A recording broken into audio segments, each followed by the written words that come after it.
Hi there, I am the 2x4 chef, and today what we're going to do in this extremely small kitchen space is make something very simple that everyone loves. It's called chicken parm. It's going to be made simply in small steps with lots of flavor, some different ingredients than what you're used to, and come along with me and we'll take you through making this beautiful, simple dish. You always want to start with really, really good farm-raised chickens. They're the best chickens around. They're minimally processed. You can see they're very well sized. And the best thing to do when you get chicken is always rinse it and pat it dry and make sure, because it's been sitting in its own juices, you always want to clean that off. You also want to go through the chicken and look for signs of fat, lines of tendon. You really do not want to bite into when you're eating for anything, whether it be meat or chicken. Mostly, it's always good to make sure that you have really lean cuts. And when you're enjoying your meal, you don't want to have that little moment, especially if you're visiting someone or you're on a date, of the person kind of, when you ask them, is that really good? And they're chewing on a piece of fat or something that they have to pull out of their mouth. So we always want to make sure that we clean very well. So here I've done is I've trimmed both of the pieces of chicken off, and we'll keep those here for now. And you always want to wash as you go, just to make sure you clean as you go, because when you're working in a very small space, as you can see, you don't have a lot of room for mess. So what I like to do is when I'm done with the chicken, I'm going to wash off my knife with soapy water, warm soapy water, and always keep that handy, especially when you're working with raw meat, chicken, even fish. They produce bacteria that remains behind.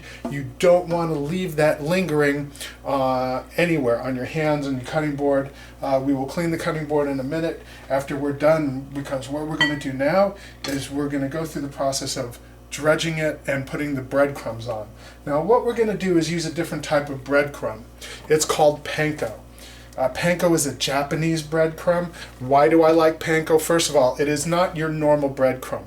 It is bread that is puffed with air, and there is no crust on it. So it's very light and has a very big texture and feel to it. Now, if you like traditional breadcrumbs, by all means use them. I'm not saying not to use them. I just like this because it adds a bit of a crunch to your food, especially with chicken parmesan, because with chicken parmesan you have sauce and it bakes in a sauce. And if you have a very thin layer of breadcrumb on there, it can tend to get soggy, and you really don't want it to get soggy. And what I like to do also with my breadcrumbs is I like to add some spice to them. Mostly simple things. I take a pinch of kosher salt and drop it in the breadcrumb. And we'll put this over and away. And I use a little bit of pepper, just a couple quick turns of fresh pepper. Now, if you don't have fresh pepper, by all means use ground pepper. It's not a sin, and nobody will slight you for it, because it's just a preference. I like to use the grinder and have fresh pepper at all times. Now, I use dried thyme, so I'm going to put a little bit in my hand and sprinkle it in the breadcrumbs like this.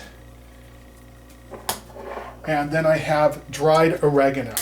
Now, why do we use dried and not fresh? Well, simply for several reasons. First of all, fresh herbs on the whole, when you have a very small kitchen and you don't use them all the time, you're going to be paying $2 to $3 for a box of fresh herbs. And the other problem with fresh herbs is that when you're going to fry something, you will burn the herbs, and then they become a bitter, and the time when they get burned, it adds a taste that you really would not like to have in your food. With dried herbs, they're obviously dried out, and when they're dried out, they cook well, they don't burn. When you cook them properly, they're much more robust in flavor because they are dried, so the flavor intensifies. And it's, for me, I find it the best way to go. when you're on the whole when you're cooking. Now we will down the road use fresh herbs to cook with, which I love fresh herbs, but in the instance when you're making dishes that require frying and long baking, sometimes I like to use the dried herbs. Now what I did is I mixed up my herbs and my salt and pepper in the panko and I let it sit. Now what we're going to do is we are going to make what is called an egg wash or an egg bath. It's the same thing. So you take one egg, and it's also depending on how many people you're serving. Usually one egg is good enough for making for 2 people. And what you do is you take your egg and you beat your egg very well. You want to mix it up so you have a nice wash. Now you can add a little water if you choose to do so. I tend not to. I don't think it's necessary unless you have a lot of pieces and you want to stretch it out a little bit. That's why it comes from being called an egg wash. Egg washes are used a lot in baking as a final preparation, also to make the crust golden. They brush it around the edge of the dough when they've made the pastry dough before they put it in the oven. It also helps them to seal when they're making apple turnovers, to seal up the dough so the fresh filling inside does not come out when it's baking. So now what we've done is we've got the egg wash ready, and I also have flour here that I use for a quick dredge. When you are going to be frying, you always want to make sure that the crumbs stick to what you're making, and that's why we're going to do this quick little process of a light flour dredging, and then you put it into your egg wash, which covers the flour, and then you put it into your breadcrumb and you coat your meat with the breadcrumb, because the egg wash will help it stick to the food and it won't fall off as you're cooking. Some people skip the step of using the flour and they just use a quick wash, and sometimes it'll fall right off because there's nothing to adhere it. It's like sort of like a glue, but it's a natural glue, so don't misunderstand me. Before we dredge everything, you want to make sure that you're going to have your pan ready to be able to fry your food. So what I do is I love olive oil. Olive oil to me is the best oil in the world to use, well, just about for everything. Especially in Italian cooking, it has a unique flavor to it. It can take a high point of heat where it doesn't get overheated and smoky and burn smelling. So it's a very versatile. It's good for your cholesterol. I use it for everything. I really find it the most diverse oil to be used for cooking nowadays. Now, when I make fried chicken, well, we don't use olive oil because olive oil has a nutty, sweet, heavy taste to it. And when you're making fried chicken, you really want your fried chicken to come alive when you're doing your traditional fried chicken. But when you're mostly cooking Italian food or making an Italian type of meal, you use olive oil all the way. And olive oils today are readily available everywhere. There's olive oil from Italy, there's olive oil from Greece, there's great olive oils from Spain coming in as well. I always also buy, you don't have to go out and spend a lot of money on an olive oil. If you'd like to, I do have sets of olive oils that are very, very expensive that I use for tableside, for dipping or pouring on the food or as a finisher. When I'm cooking, I go to, let's say, a Trader Joe's, or you can go to a Costco, and they have their private label brands that are extremely inexpensive and they're excellent quality because they're buying their olive oil from the main producers and they're putting their own label on it. So the cost is much less than spending $20, $30 to buy a 1 liter bottle. You can get a nice 1-2 liter bottle anywhere from $13 to $16, and it's just wonderful. So what we're going to do is, while we're waiting to dredge everything, you want to make sure that you heat up your oil on medium to low, medium-high heat. You don't want it too high. For me now, I am using an electric stove. Unfortunately, if you're using a gas stove, you have a much better range of adjusting your heat quickly from being too hot, or if it's too low, to making it hotter. When you're using an electric stove, you really have to play around with it to know where the right temperature is to use, because if you put it in a pan and it's not hot enough, you're going to have to take your food out because it'll soak up all that oil, because there'll be no way to sear in the layer of breadcrumb if the oil is not hot enough, and you will have soaking wet food that's very oily. And if it's too hot, you'll burn the breadcrumbs. And well, you can cover it with the sauce if you want. That's a pretty good way of nobody will notice, but I will bet you that somebody's going to notice if you burn the breadcrumbs. So, like I said, it takes a little bit of time and effort, unfortunately, with electric, but it's what I have to work with now, and but it makes me a better cook. And what we're going to do while we're waiting for this to heat up is we're going to take the first chicken breast and we're going to lightly drop it into the flour, and we'll put it into the egg wash. Now, you don't have to drown it, you just make sure it's covered, and you can take a little of the excess off.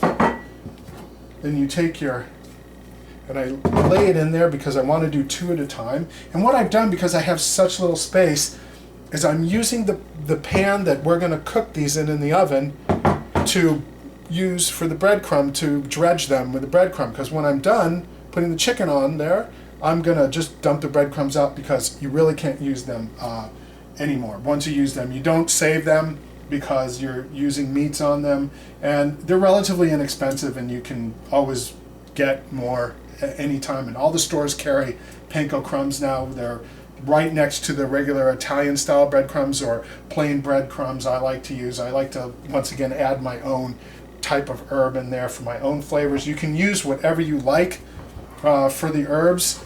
It's always fun to try something new and different. If you want to use my recipe, that's great, and I appreciate it. Or you can always email me and ask me, what can I use? What are the different things? I'll be more than happy to send you any type of information or list of different types of herbs that you can use for your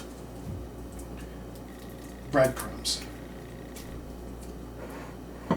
Now we're going to take the last one and put it in here.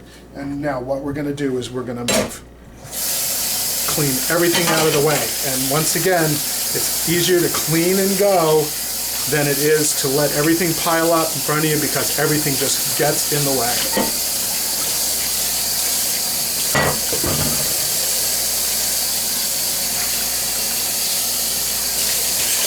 Now, before we finish dredging our chicken, once again, you want to clean up your area, but most importantly, you want to clean your cutting board.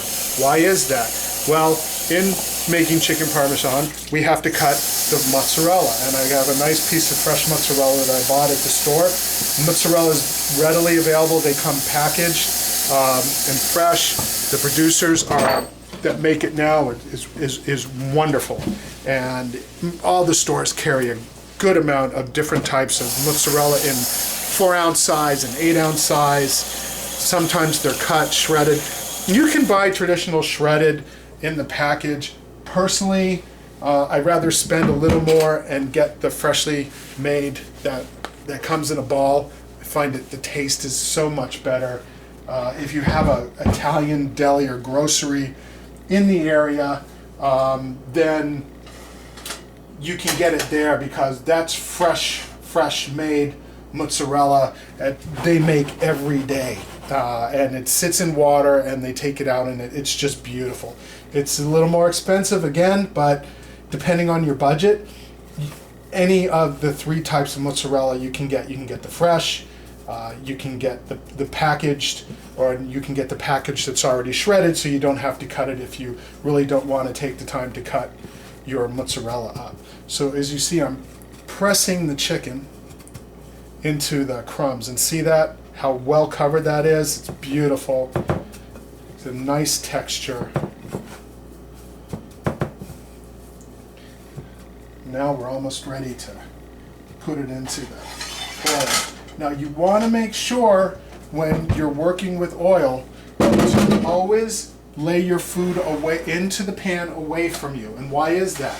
If it does splatter, it's going to splatter away from you and not towards you. There's nothing more uncomfortable than getting splattered by oil.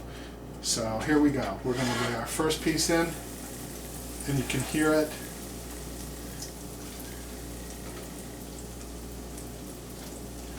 And then we'll put our second piece in.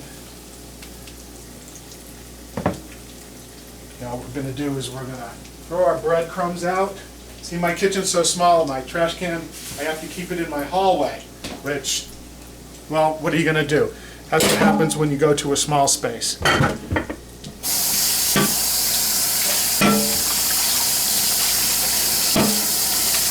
Now when you're cooking these, you don't have to cook them for very long. What your goal here is to brown both sides, because you're going to put it in the oven. And when you put the chicken in the oven, it's going to cook through. What I like to do is like to cook it at 375 degrees for about 30 minutes. Or if you can make this ahead of time, which is what we're doing today, because the person I'm making this for will not be home till late, but I like to get everything done because their schedule is very erratic. So it's very, very simple. So as this cooks, and as you can see, it's cooking very well, and the smell is just awesome. So my favorite smell in the world is cooking with olive oil and the herbs and the light little brown toasted breadcrumbs. While that's cooking, you want to take your mozzarella and you want to cut some slices. Now, it's not super thick, because if you make it super thick, it's just a little too much. You really, really want to make a nice slice. And always make sure that your knife is sharp, especially when you're cutting cheeses. Because cheeses, if you cut them too thick when you cook, they don't melt the best. They melt unevenly. Sometimes you'll get part of a piece that's cooked and then the other half of it is not cooked all the way through. So when you're making this type of dish, you want to be able to have a really nice melted, beautiful cheese, but not a ton of cheese. You want a little bit of cheese. I don't like to put too much cheese in my chicken parmesan. It just, to me, it's just a little bit too much. Now we're going to turn these over, and I want you to see, while I'm turning these over, the color. Look at the color. It's beautiful. Brown, it's perfectly done. I wish all of you were here to smell this. Put the other one in. We'll just cook it about for another 5 minutes or so. And the other thing also what people do is they like to drain their fried foods on paper towels. What I like to use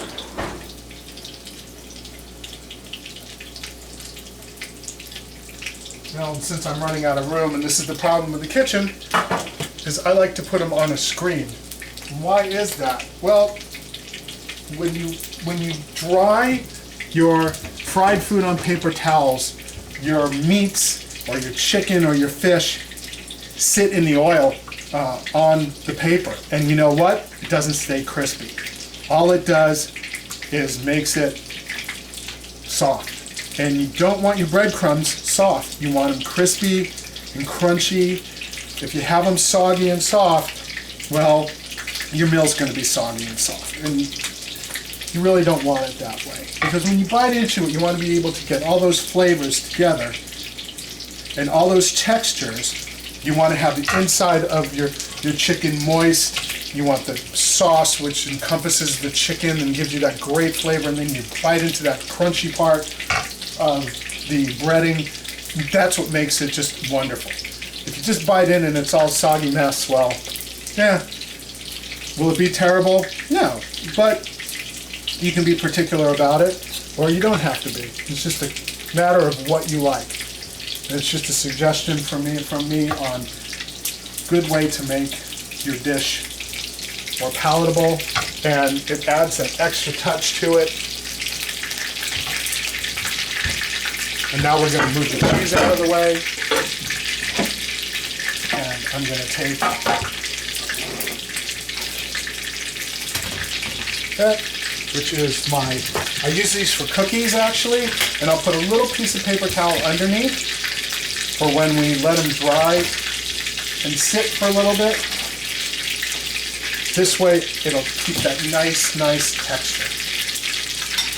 The other second part is what I made yesterday is my spaghetti sauce or marinara sauce or pizza sauce. There's a lot of different terms for it, and we're going to use what I made yesterday that I showed you. So we're going to put it all together in the dish. These are almost done.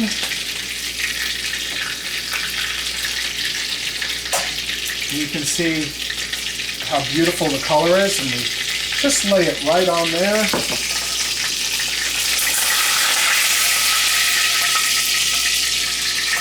And always remember to remove your pan from the heat, especially if you have an electric stove. Why? An electric stove is unlike gas, where the heat will still be on and it has to cool down. If you have a hot pan on top of it, it's going to stay hot. It's not going to cool down. So I always say, please move your hot pan, especially if you have oil in a pan. You want it out of the way to cool down off on the other side of the stove. If you have a tea kettle, which is I like to use to cover the burner that's already been used. Why? Because you don't accidentally touch it. If you have children that come to the kitchen, they like to reach up and touch. Well, you know what it's like to burn your hand. You really would like to avoid having that happen to anyone in your house. So what we're going to do now is we're going to put the dish together for baking. Once again, for the baking part, we're going to have the oven at 375, and we're going to bake it for a half an hour at 375, where the cheese is bubbling. You want to make sure it doesn't get brown, but you want it to melt. And then you want to make sure your chicken's cooked through. Now your chicken has been partially cooked, or we call it par cooked. And what we're going to do is we're going to take our dish and our sauce and use a nice spoon, and always layer on the bottom. Make sure you put a layer of sauce on the bottom. It's sort of a nest you want to have. Why is that? Well, because it keeps everything uniform. It keeps things from sticking to the dish. And it just adds another layer of flavor to the bottom of your food, which is very important. So see how we did that? Nothing fancy. It doesn't have to be fancy. And what we do is we lay our chicken in. See how it fits? Now sometimes, once again, you get the two pieces, and one's pretty good size, and then you have a nice medium size. And what we'll do is we'll put sauce on the top. Now you don't have to drown it. And why do I say that? Well, the reason why is because, once again, you want to keep that crunch going with your chicken. And trust me, when you bite into this and you get that beautiful flavors and the different textures, it's just a magnificent way than your normal chicken parm, which mostly you can get anywhere. It's really good, but sometimes it gets a little too saucy and doesn't have that crunch because they just drown it. And we put our cheese on top. Now, the cheese now, you don't have to cover every inch. You have a nice several layers. I even have extra here, and we're going to wipe off the edges. And what I'm doing tonight is I'm going to cover this with plastic, and you can, if you're going to cook your meal within a couple hours, you can keep it out at room temperature. If it's going to be more than 2 hours, put it in the refrigerator. But try and make sure that, remember, if you put it in the refrigerator, it's going to cool down inside. So add a little bit of extra time to cook it to make sure you heat it up all the way through. And we're going to take our plastic. Always use plastic as your layer to cover your dishes. If you want to cover your dish with aluminum foil, you can do so, but always use plastic. It seals everything in better. It's a non-conductive. You can't do this with foil. Foil is good for sticking it in the oven and covering it if you want. And there we've covered it up. And there's our homemade chicken parm in my 2x4 kitchen. I hope you enjoy it. If you have any questions, you can reach me at the 2x4 chef. That's the number 2x4 chef at att.net. Thank you very much.